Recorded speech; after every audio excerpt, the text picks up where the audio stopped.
Well, hello there. How are you going today? Hope everything is fantastic in your world. Thanks for spending some time with me. This is Autodidactic. I'm Campbell, and it's time to take another walk through the strange realm we find ourselves in. And of course, don't believe anything I say. Don't believe anything on the videos. Come to your own conclusions. Be autodidactic. And of course, this is all for entertainment purposes only. Right, YouTube? On the island of Sommerøy in northern Norway, a little-known place, but one of stunning beauty. Here, there is no traditional 24-hour clock. Many residents have taken off their watches and hung them on the bridge that leads to the island as a symbol of their decision to forget about time. If you visit the island in the summer, you'll experience 69 days of midnight sun and over 70 days of polar night. To fully enjoy the bright summer, the government does not require shops or schools to operate at set hours. This is known as the timeless mirror. At 2 or 3 in the morning, it's common to see people playing football, mowing the lawn, or young people swimming. From November to February, every time you open the door, you can see the beautiful northern lights dancing in the sky, as if you've entered a fairy tale world at the end of the earth. Because of this, the small island has been recognized as the most beautiful aurora island in the world. No one rushes you to do anything at a specific time. After all, there are no clocks in the morning, and it's not necessary to follow a strict routine. Here you are so free that eating and sleeping depends solely on what you feel. It's hard not to be drawn to a place like this. Would you like to live here? If you're not following, you probably won't see us again. But if you are, then congratulations, you're growing every day. Remember that time is the only currency you spend without knowing the balance.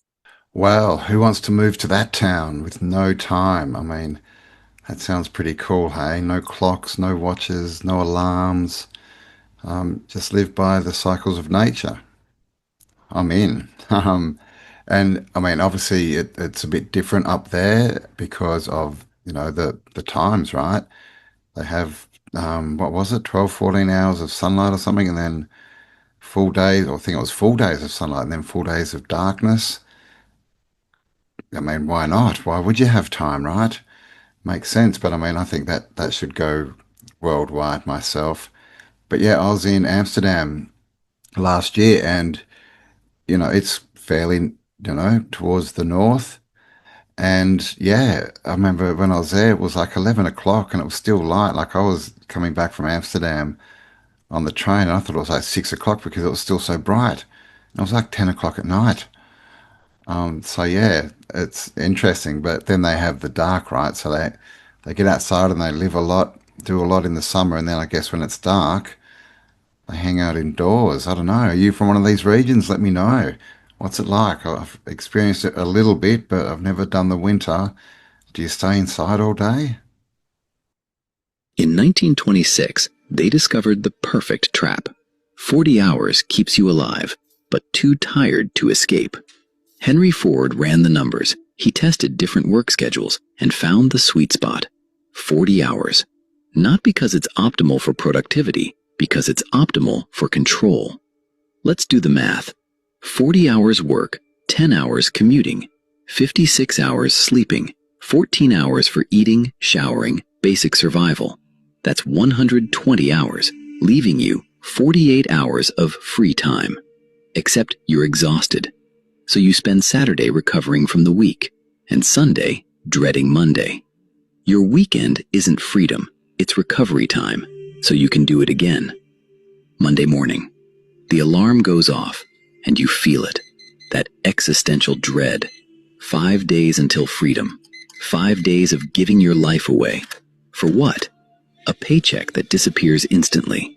Rent, bills, food, loans. Nothing left. You want to start that business? Too tired. Learn that skill? Too tired. Build that project? Too tired. That's not an accident. That's the design. If you had energy left over, you'd leave. If you had money left over, you'd build something. If you had time left over, you'd organize. They can't let that happen. So they found the formula. Just enough money to survive, just enough time to not completely break, just enough energy to come back tomorrow, but never enough to escape. And then they tell you, work hard for 45 years, then you can retire. So you do it. You trade your 20s, 30s, 40s, 50s, 60s for a paycheck.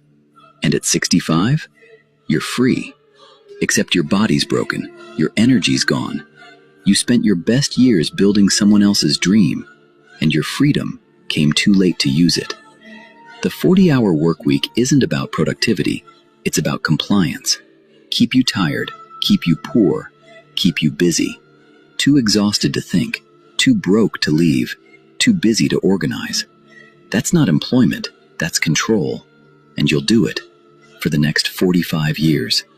Unless you break or escape. But you won't, because you can't afford to. That's the trap. Yes, it is a conundrum, isn't it? You know, to get out of the system, you need resources from the system, right? You know, unfortunately, if you want land, you have to pay for it, right? In today's world, there's no getting around it. So you need, you know, the resources, the money from the system to get out of the system, which is the trap, right?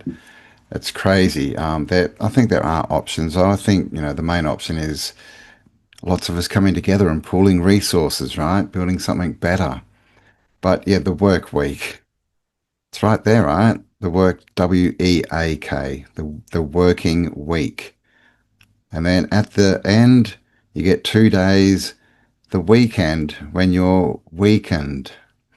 And then, of course, you work 40 years, being tired, and at the end, you get to retire. That's they tell us, right? But I remember that, man. I've worked since I was 11. My first job was delivering milk when we used to have bottles. And, you know, done all the retail and fast food and all that kind of stuff. And then worked, obviously, for 30 years, mainly in the building and, you know, landscaping industries. And it sucked. Like Sunday afternoons were the worst, right? When you're just trying to get more free time, but you just know the next week or the next day you're gone, right? Your whole week's gone again. So, yeah, I mean, are you still in that? Do you have a plan to get out?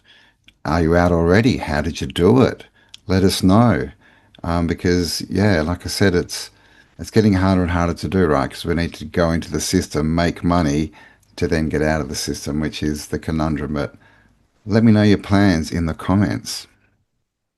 You're lower than dirt. You're an ant. Let this be a lesson to all you ants. Ideas are very dangerous things. You are mindless, soil-shoving losers, put on this earth to serve us. You're wrong, Hopper.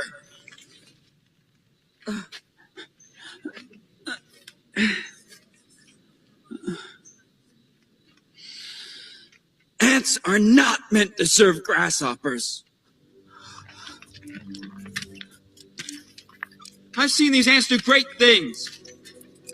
And year after year, they somehow manage to pick food for themselves and you. So who is the weaker species? Ants don't serve grasshoppers. It's you who need us.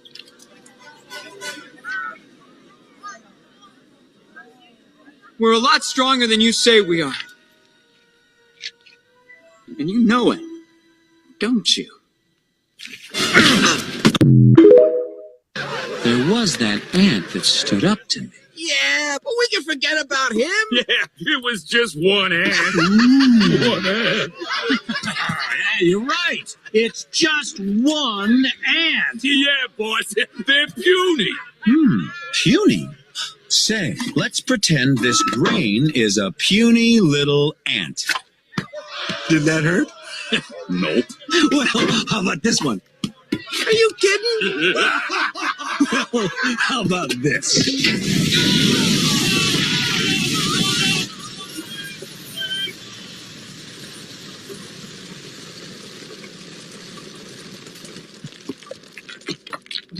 You let one ant stand up to us, then they all might stand up.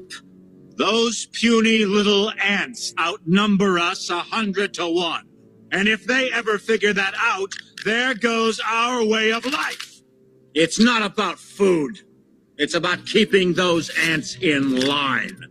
That's why we're going back. Does anybody else want to stay? Ouch.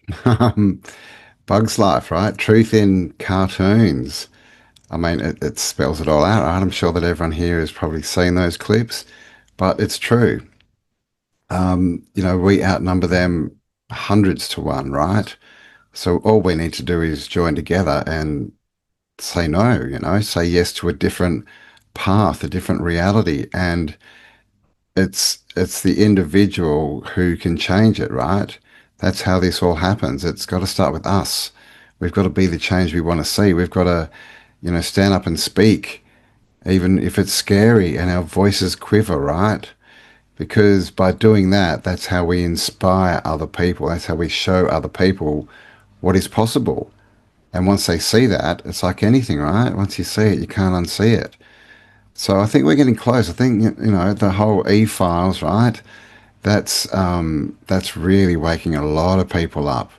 They're starting to see that, the mind controllers, the government, and all their subsidiaries, the entertainment industry, all that kind of stuff, it's all inherently evil. And literally, they treat us like slaves, right? Like bugs who are only here to make their way of life easier, right? To feed them, to mine and work and create all the things that they want and need, while they live in luxury and we don't. So it's time to stand up this year. I think it's starting to happen. I really do, especially with these Epstein files. The energy is changing, I think. But what do you think? What do you think's going on? What do you see in the bigger world out there? Are things changing for the better? What do you think? Let me know in the comments.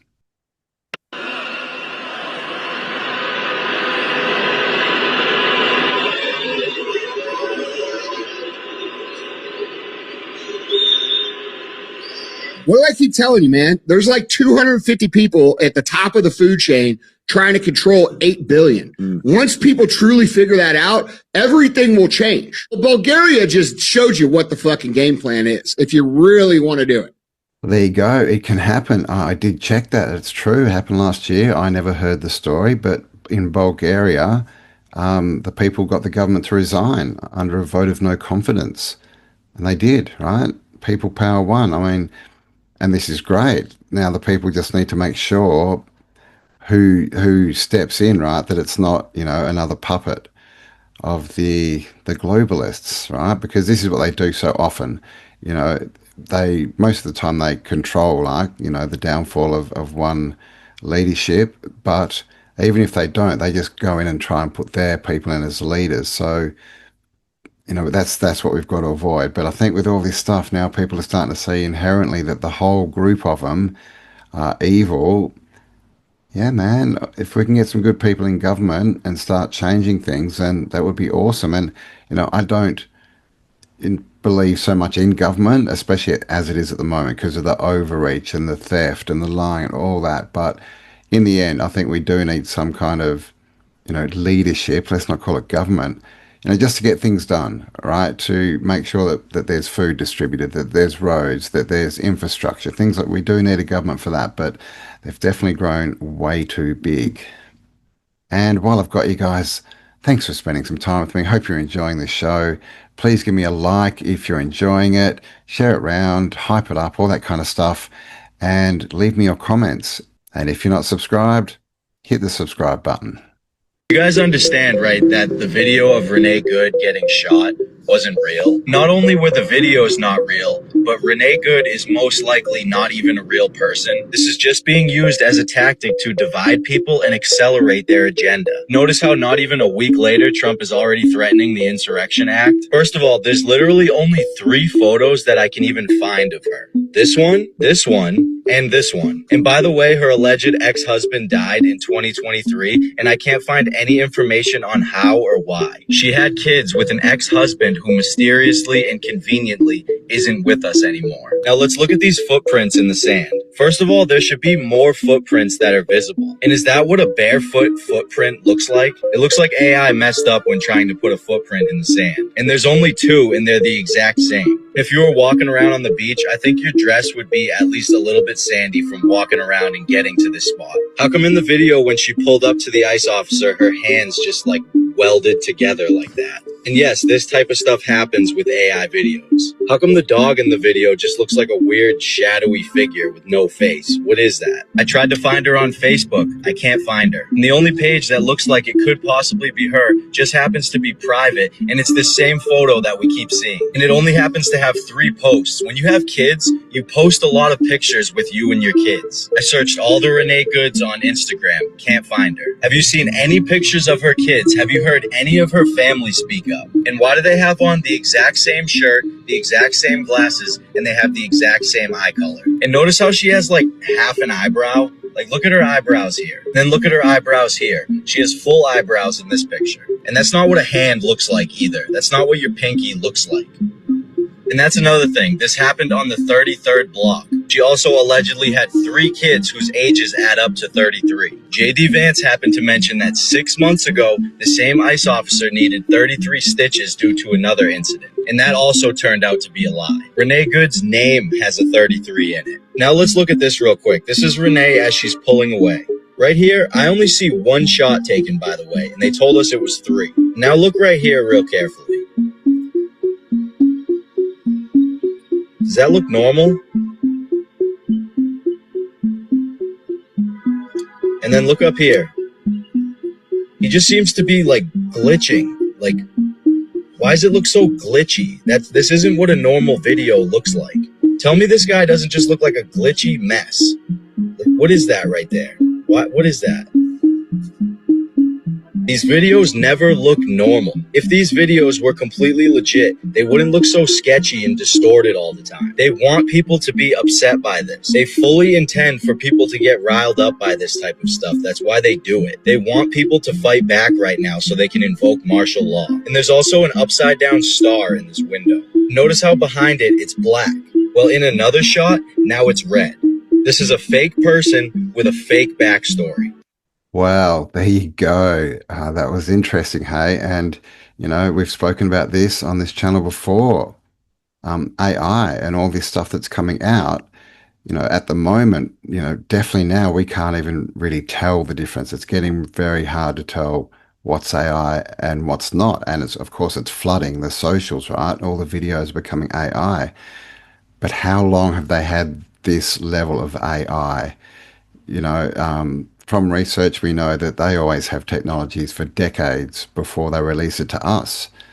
So, you know, how many of these videos on the internet are real? And I'm talking from the very beginning. And this is the mainstream stuff, right? Obviously, there's real men and women out there posting.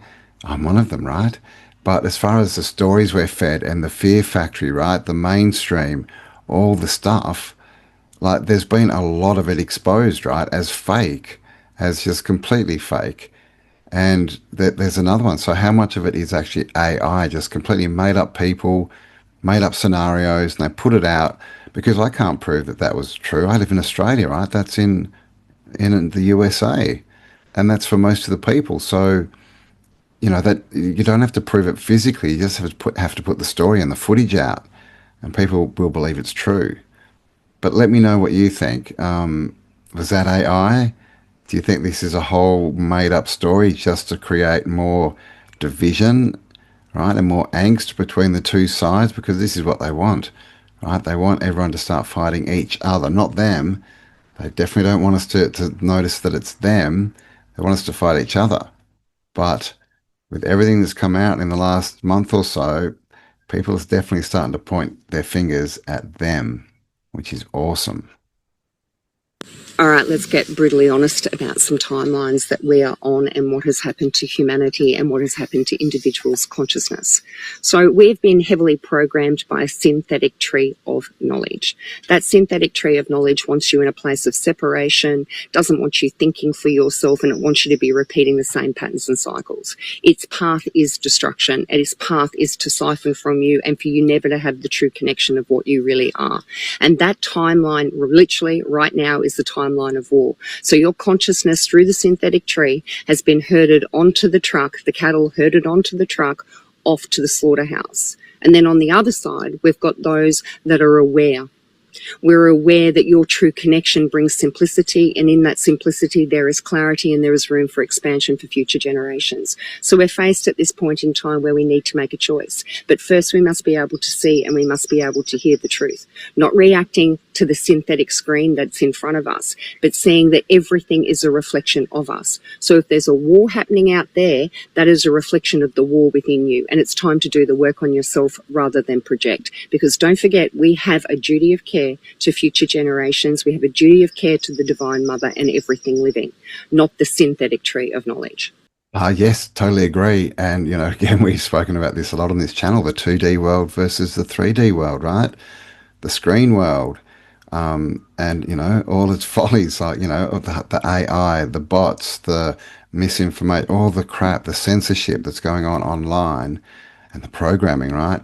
It's not good for us, and all the doom scrolling and just spending time on it just to pass time, right? It's where are you getting your energy from? Most people are half plugged into the system, right? But really, go and walk in nature, go spend time in nature. That's really where you get your energy from. You will just naturally be energized just being out there, right? But you don't get that from the 2D world, do you? So we definitely have to decide where our time is being spent, because that's going to decide where we end up in the future, right? If we have dreams of you know, living on a block of land and getting out of the system and all this stuff, but we spend all our time online, well, what are we working towards? You know, because Buckminster Fuller said, if you want to build something new, focus on it, focus on building it. Never focus on tearing down the old system and what you don't like. Just put all your focus on what you do want. After watching this video, you are never going to look at cheetahs the same way again, and you may even wonder if some genetic tinkering happened thousands of years ago, not more than 6,000, to create this strange animal. So listen to this. If you look at a cheetah, you'll notice that its head is that of a cat, but its body more resembles a dog. Now, cheetahs are the fastest land animal, and the fastest dog is a greyhound. Here is a cheetah's paw, which is the only cat that has non-retractable claws. Look at that paw. And here is a greyhound paw, looking very similar. Compare that to that of a lion or another big cat. Totally different paws. Another thing that's interesting is that cheetahs are one of the most easily domesticated big cats. People who have cheetahs as pets are way less likely to be mauled than that of like a lion or something. And cheetahs have been pets for a very long time. Most easily able to be domesticated cat. The other thing that's crazy is that all cheetahs are basically genetic clones. They're not like other species of animal that has totally different breeds and different variations. Like a cheetah is a cheetah. It's like a friggin' banana. Clone. The other thing that's wild is that cheetahs are susceptible to diseases that only cats are, but they're also susceptible to diseases that only dogs are. Also, cheetahs are the only cat that cannot roar. They can bark and make hissing sounds, but they cannot roar. Now, many people are wondering if cheetahs are actually a genetic hybrid that were engineered by ancient advanced races, because we do know that some things have definitely been genetically tinkered with. Namely, crocodiles, which don't have pineal glands. They're one of the only animals that doesn't have a pineal gland. And your common domesticated house cat. Cats, I got to do a whole nother video on them because they also don't make sense. They're like a snake. They got slitted pupils. No other big cats, no big cats have slitted pupils. They also love mice. Snakes love to eat mice. They hiss like a snake. And the craziest part about this potential theory about cats is that if you notice, people say cats are the spiritual protector and dogs are the physical protector. So what an interesting protector to have a freaking cheetah, because that's half dog, half cat. So cool. Let me know your thoughts in the comments below and follow for more. Cheaters, hey? They've been cheating us all this time. What do you think? Are they hybrids? We've got a lot of pictures. If you look back in the ancient books, 15, 1600s, lots of cryptids. We have like the dogmen, the cynocephaline. We have the blimmies, are they? The people with the face in their chest. There's a lot of weird ones, right? People with one big foot, people with backwards feet. And then we have all the griffins, right? The lions with wings and all these weird cryptid, animals, right? Like just amalgamations of all these different animals. So it looks like something may have gone on. What do you think? Has there been genetic engineering going on in this realm in the past civilization? And do we have remnants of that? Are we part of that? Because we have elephants, right, with their weird, big, long trunk, very useful and big for carrying logs and things, right? And then giraffes with their long neck. I guess if you could see what they were seeing, they'd be very useful, right? Walking lookouts. But I don't know. What do you think? Are we living with genetically modified animals?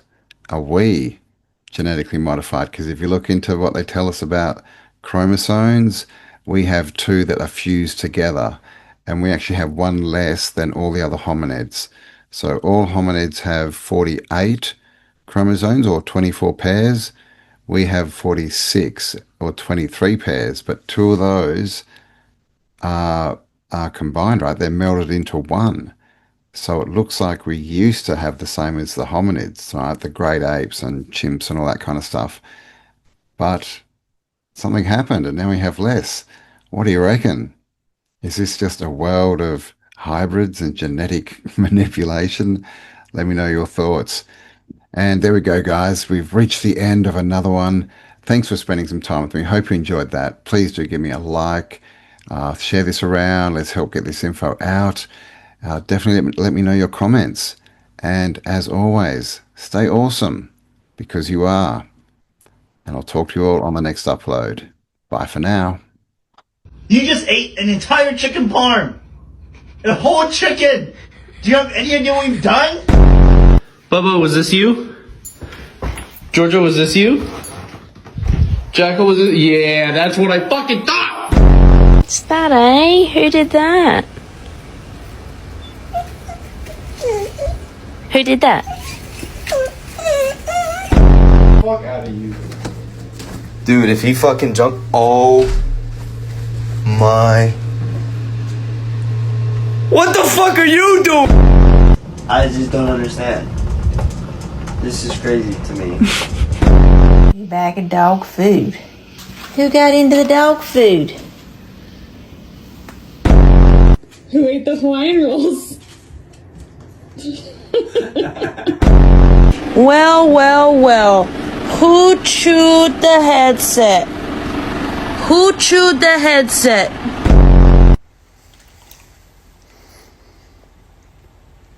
What'd you do? Who did this?